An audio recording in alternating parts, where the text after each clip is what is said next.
அஜித்குமார் கொலைக்கு தொடக்க புள்ளியாயிருந்த நிகிதா மீது தினமும் புதுசா புகார்கள் குவிஞ்சுக்கிட்டே இருக்கு. பத்ரகாளியம்மனின் பக்தை என்கிற அடையாளத்தோடு அறிமுகமான நிகிதா உண்மையில் நல்லவரா இல்ல கெட்டவரா? City, Chengalpattu, south Arcot, north Arcot, Madurai, Trichy, Tirunelveli, அவ்வளவு FMS வரைக்கும் உள்ள எல்லா தமிழர்களுக்குள்ளும் ஓடிட்டு இருக்கக்கூடிய மிக பெரிய கேள்வி, யார் இந்த நிகிதா? மருத்துவரா, ஆசிரியரா, அரசு ஊழியரா, சப் கலெக்டரின் மகளா, அரசியல் செல்வாக்கு மிக்கவரா, பத்ரகாளியம்மன் பக்தையா? யார் அவர்? சொல்லுங்க சொல்லுங்க சொல்லுங்க என்கிற குரல்கள் ஒரே கோரஸில் நாடெங்கும் ஒலித்துக் கொண்டிருக்கிறது. இது போன்ற அத்தனை கேள்விகளுக்கும் தற்போது வரை மக்களுக்கு கிடைத்துள்ள ஒற்றுமையான ஒரே பதில், அவர் ஒரு மோசடி பேர்வழி என்பது மட்டுமே. 10 பவுன் தங்க நகைகளை காணவில்லை என முகத்தை மூடிக்கொண்டே கம்ப்ளைண்ட் கொடுத்தவரின் முகத்திரையை அவரால் பாதிக்கப்பட்ட நபர்கள் தினமும் கிழித்தெறிந்து கொண்டிருக்கிறார்கள். உண்மையிலேயே இந்த நிகிதா நல்லவரா இல்ல கெட்டவரா என்பதை தெரிந்து கொள்ள விசாரணையை தொடங்கினோம். மதுரை மாவட்டம் திருமங்கலம் அருகே உள்ள ஆலம்பட்டி என்கிற கிராமம்தான் நிகிதாவின் சொந்த ஊர். இவருடைய தந்தை ஜெயம் பெருமாள் சப் கலெக்டராக பணியாற்றி வந்திருக்கிறார். அரசு இயந்திரத்தின் முக்கிய பொறுப்பை வகித்ததால் ஜெயம் பெருமாள் PhD வரை படித்திருந்த அவருடைய மகளுக்கு ஷார்ட் ரூட்டில் அரசு உத்தியோகம் வாங்கி கொடுத்ததாக சொல்லப்படுகிறது. குரூப் 1, குரூப் 2, குரூப் 3 என எம்ப்ளாய்மெண்ட் ஆபீஸில் பெயரை பதிவு செய்துவிட்டு பல ஆண்டுகளாக தேர்வெழுதியே தேய்ந்து போனவர்களுக்கு நிகிதாவின் ஸ்மார்ட்டான தேர்ச்சி குற்றம் செய்ய தூண்டி உள்ளது. அதன் காரணமாக அவர்களும் சப் கலெக்டரின் இன்ஃப்ளூயன்ஸில் அரசு வேலை வாங்கிவிடலாம் என நிகிதாவிடம் நைஸாக விசாரித்திருக்கிறார்கள். நிகிதாவின் குடும்பத்தினரும் தங்களுக்கு அப்போது இருந்த துணை முதல்வரின் அலுவலகம் வரை செல்வாக்கு உள்ளது, உங்க வேலைக்கு நாங்க கேரண்டி என உத்தரவாதம் கொடுத்து தற்காலிகமாக ஒரு எம்ப்ளாய்மெண்ட் ஆபீஸை உருவாக்கியதாகவும் சொல்லப்படுகிறது. அதன் மூலம் கடந்த 2011ஆம் ஆண்டு திருமங்கலத்தைச் சேர்ந்த ராஜாங்கம் என்பவரிடம் 11 லட்சம் பெற்றிருக்கிறார் ஜெயம் பெருமாள். அதன் தொடர்ச்சியாக ஆலம்பட்டி பகுதியைச் சேர்ந்த முத்துக்கொடியிடம் 2,50,000, மதுரை சொக்கானூரணி பகுதியைச் சேர்ந்த செல்வம் என்பவரிடம் 25 லட்சம், திருமங்கலத்தைச் சேர்ந்த தெய்வம் மற்றும் வினோத்குமார் ஆகியோரிடமிருந்து தலா 9 லட்சம் மற்றும் 7 லட்சம், அதே பகுதியைச் சேர்ந்த முருகேசனின் மகளுக்கு வேலை வாங்கி கொடுப்பதாக 2,50,000 லட்சம் என மொத்தம் 6 பேரிடம் மொய் பணத்தை வசூல் செய்வதைப் போல நோட்டு போட்டு பணத்தை வசூல் செய்துள்ளனர். அதில் குறிப்பாக 100 ரூபாய் நோட்டுகளை வாங்காமல் 500 ரூபாய் கட்டுகளாக கொண்டு வர வேண்டும், அதுதான் மேலிடத்திற்கு பிடிக்கும் என கரார் காட்டியுள்ளனர். வேலைக்காக பணம் கட்டிய ஒவ்வொருவருக்கும் சத்துணவில் வேலை, சப் ரெஜிஸ்டர் ஆபீஸில் வேலை, ஆசிரியர் வேலை, நூலகத்தில் வேலை என பல அரசு துறைகளில் போஸ்டிங் வாங்கி கொடுப்பதாகவும் கம்பி கட்டியுள்ளனர். ஆனால் வாக்குறுதி கொடுத்தபடி நிகிதாவின் குடும்பத்தினரால் அந்த அரசு வேலையை வாங்கித்தர முடியாமல் போயிருக்கிறது. இதைத் தொடர்ந்து பணம் கொடுத்து ஏமாந்தவர்கள் கொடுத்த பணத்தை திருப்பி கேட்டு காவல் நிலையத்தில் புகார் அளித்துள்ளனர். அப்பொழுதே இந்த வழக்கை விசாரித்த அதிகாரிகள் நிகிதாவின் தந்தை, சகோதரர் உட்பட அவரின் குடும்பத்தை சேர்ந்தவர்கள் மீது வழக்கு பதிவு செய்து கைது நடவடிக்கையும் மேற்கொண்டிருக்கிறார்கள். அந்த மோசடி வழக்கில் நிகிதாவின் பெயர் 5வது குற்றவாளியாக சேர்க்கப்பட்டு இருந்தது. இந்த வழக்கில் குற்றச்சாட்டுக்குள்ளாகி தண்டனைக்கு உள்ளான A1 அக்யூஸ்டான நிகிதாவின் தந்தை ஜெயம் பெருமாள் தற்போது உயிருடன் இல்லை. இந்த வழக்கு ஏற்கனவே முடித்து வைக்கப்பட்டிருந்தாலும் பாதிக்கப்பட்டவர்கள் கொடுத்த பணத்தை நிகிதா குடும்பத்தினர் இன்னும் திருப்பி கொடுக்கவில்லை என தெரிகிறது.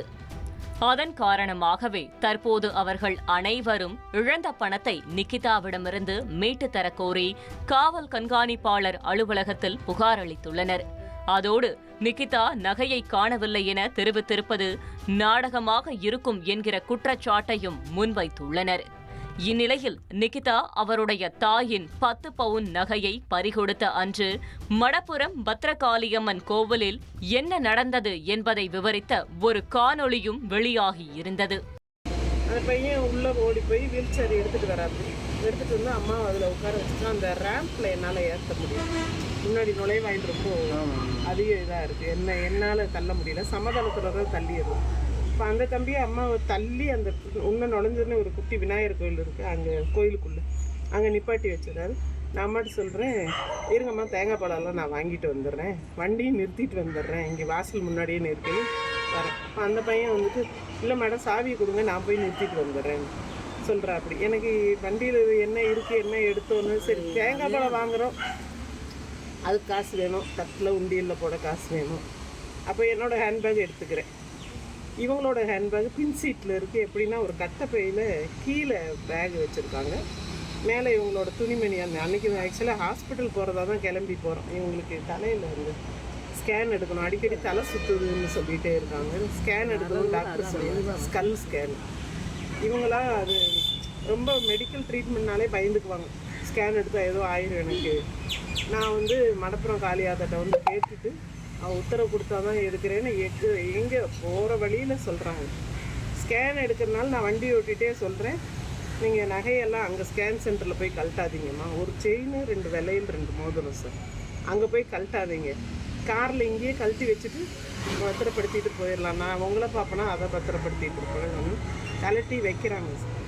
வச்சு அந்த பேக் கீழே வச்சு மேலே துணிமணியெல்லாம் அடுக்கி வச்சுட்டோம். வச்சுட்டு அங்கே திருமங்கலங்கிட்ட நெருங்க என்ன சொல்லிட்டாங்க, இல்லை நான் கோயில் போயிட்டு வந்து தான் ஸ்கேன் எடுப்பேன் அப்படின்னு வந்து ஸ்கேன் சென்டருக்கு போகலை. அதில் நடந்ததை அப்படியே விவரித்த நிகிதா, அஜித்குமார் 500 ரூபாய் பணம் கேட்டு தங்களுடன் தகராறு செய்ததாக முன் தெரிவித்த குற்றச்சாட்டை மட்டும் மறைத்துள்ளது அனைவருக்கும் சந்தேகத்தை எழுப்பி உள்ளது. நிகிதாவிற்கு ஏதோ ஒரு உயர் அதிகாரியுடன் நிச்சயமாக நெருக்கமான தொடர்பு உள்ளது. அதன் காரணமாகவே 10 பவுன் செயின் மாயமான வழக்கை விசாரிக்க தனிப்படை வந்ததாகவும் அவர்கள் மேல் அதிகாரியின் உத்தரவின் பேரிலேயே அஜித்தை கடுமையாக தாக்கி விசாரித்திருப்பதாகவும் சமூக ஊடகத்தில் தகவல் பகிரப்பட்டு வருகிறது. இதனிடையே கடந்த 2024ஆம் ஆண்டு திண்டுக்கல் MVM பெண்கள் அரசினர் கலை மற்றும் அறிவியல் கல்லூரியில் நிகிதா அசிஸ்டன்ட் HOD-யாக பணியாற்றி வந்துள்ளார். அப்போது அவர் மாணவிகளை படிக்க விடாமல் மன ரீதியாக உளவியல் டார்ச்சர் செய்வதாக குற்றம் சாட்டி கலெக்டர் அலுவலகத்தில் தாவரவியல் துறையைச் சேர்ந்த மாணவிகள் புகார் அளித்துள்ளனர். அந்த புகாரை மாவட்ட ஆட்சியர் மதுரை கல்லூரி கல்வி இணை இயக்குநருக்கு ஃபார்வர்ட் செய்தும் எந்த நடவடிக்கையும் எடுக்கவில்லை என சொல்லப்படுகிறது. தற்போது அதே கல்லூரியில் துறை தலைவராக உள்ள நிகிதா அஜித்குமார் மரணத்திற்கு பிறகு தொடர் விடுமுறையில் இருப்பதாக செய்திகள் வெளியாகி உள்ளது. இந்நிலையில் நிகிதா கோவையில் தலைமறைவாகி உள்ளதாக புது அப்டேட்டையும் சமூக ஊடகத்தில் வைரலாக பகிர்ந்து வருகின்றனர். இது தொடர்பாக நமது செய்தியாளர் நிகிதாவை தொடர்பு கொண்டபோது, ஓடி ஒலிய வேண்டிய அவசியம் தனக்கு இல்லை, நான் காவல்துறையினரிடமும் விசாரணை அமைப்புகளிடமும் பத்திரிகையாளர்களிடமும் தொடர்ந்து தொடர்பிலேயே உள்ளதாக விளக்கம் அளித்துள்ளார்.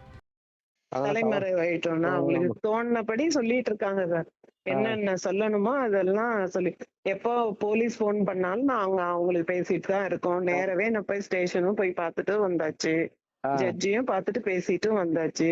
அப்புறம் எப்படி சார் தலைமறை? 2வது தடவையும் என்ன நடந்ததுன்னு எழுதி தர சொன்னாங்க, எல்லாம் எழுதி கொடுத்துட்டும் வந்திருக்கேன். ஸ்டேஷன்லயே போய், திருப்பூர் ஸ்டேஷன்லயே போய் ஜட்ஜு சாரையும் அவரையும் போய் பார்த்து அவர்கிட்டயும் நடந்தது சொல்லிட்டு வந்தாச்சு. அப்புறம் எப்படி சார் தலைமறைவாங்க? இதற்கிடையே அஜித்குமாரின் மரணத்திற்கு பிறகு தானும் தன்னுடைய தாய் சிவகாமியும் மனதளவில் கடுமையாக பாதிக்கப்பட்டிருப்பதாக தெரிவித்து நிகிதா வெளியிட்டுள்ள ஆடியோ தற்போது இணையத்தில் வைரலாக பகிரப்பட்டு வருகிறது. பர்சனல் வாழ்க்கை வரலாறு வந்து இந்த சமுதாயத்துக்கு ரொம்ப பெரிய முக்கியம் கிடையாது. பர்சனல்னா இவங்க கல்யாணம் பண்ணாங்க, இவங்களுக்கு குழந்தை குட்டி இல்லை, இவங்க அப்படி, இவங்க ரூடு, இவங்க அப்படி இப்படின்னு என் வாழ்க்கையில் என்னோட பர்சனல் சேற்றை வாரி இறைப்பதுங்கிறது இந்த சமுதாயத்துக்கு ஒரு தேவையில்லாத விஷயம். அவங்க இதனால் என்னத்தை தெரிஞ்சுக்க போகிறாங்க? நான் அவ்வளோ பெரிய ஆளும் கிடையாது, ரொம்ப சாதாரண மிடில் கிளாஸ் ஃபேமிலி. எந்த விதத்துலேயும் அந்த தம்பியோட இறப்புக்கு ரொம்ப வேதனை தெரிவிச்சுக்கிறேன். கம்ப்ளைண்ட் கொடுத்தேன், வீட்டுக்கு வந்துட்டேன். அது மட்டும்தான் எனக்கு தெரியுமே தவிர யாருக்கிட்டேயும் நான் கான்டாக்ட் பண்ணல.